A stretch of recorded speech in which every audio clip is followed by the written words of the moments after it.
today's ride I'm just getting ready for. If you watched my last long ride, you might have seen that I only took a few flapjacks and I had to stop for a red ambulance. So today I've gone for a few extra bits. Gone for a Cliff Bar, another Cliff Bar, a couple of gels. I'm not going quite as far today, so I think that should probably do it. I've also eaten quite a lot today, so I feel like I'm already quite stocked up on my carbohydrates. And just going to head out towards Epping, and I'm going to take the mountain bike. It's always a bit challenging. I find it a bit mentally zapping having to ride for an hour to get anywhere outside of central London. It means that riding first thing in the morning with friends out in Hertfordshire, where I'm from, and in nice countryside settings isn't always an option. So yeah, I've done my classic thing of putting it off, and now it is probably around 2 o'clock. It's probably about to rain, so I'm just preparing for all eventualities, and I'm just going to go out and get it done. There it is, Horseship Bridge. So I've made it to Horseship Bridge. I'm on the mountain bike. It's been pretty horrible wet weather today.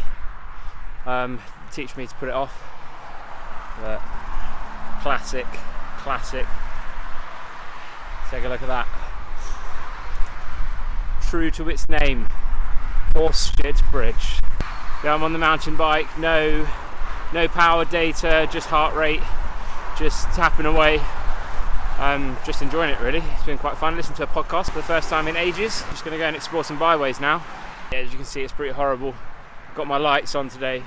It's just so overcast and gloomy. I think it's important to talk about it. One of the reasons that I struggle to get out and get these rides done is that it's pretty dangerous riding from centre of London out. Just in today's ride, I've had a guy open his door. I've had to swing out and miss that door. I've had a woman come past me indicating left and then just cut me up. She actually ended up having to come to a stop. It was that close.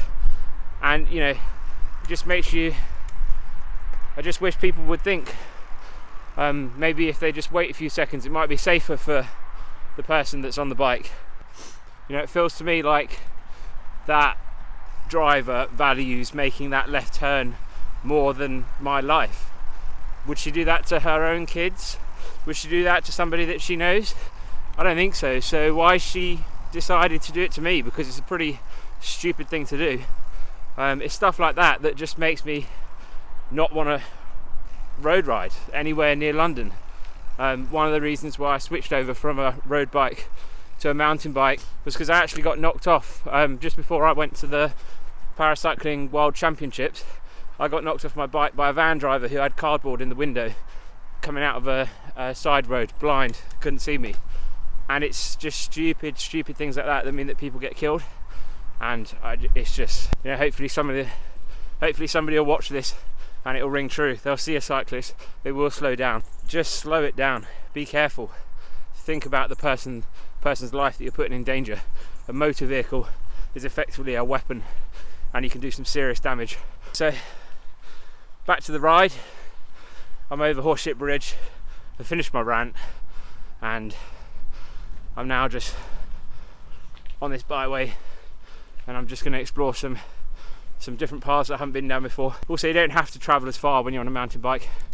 You can get more done in a smaller distance. You don't travel as fast, so you don't go as far. Also, it's raining, so I'm under trees for most of the day.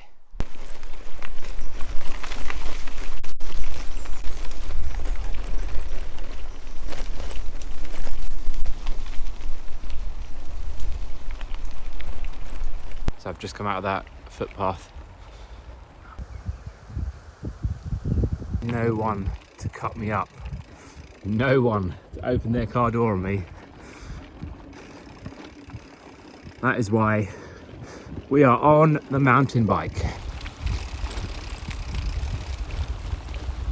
I've just stopped, it's getting pretty chilly. Though I'm not too wet. But what I am is cold.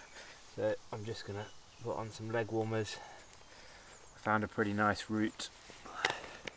Come out of Shenley into into the woods, and then I've been actually Shenley, then just north of South Mims there's some woodland, so I've been in there, came out near the A1, over the A1, and now I'm going to head towards Potter's Bar on what looks like a footpath, what I like to call a bike path.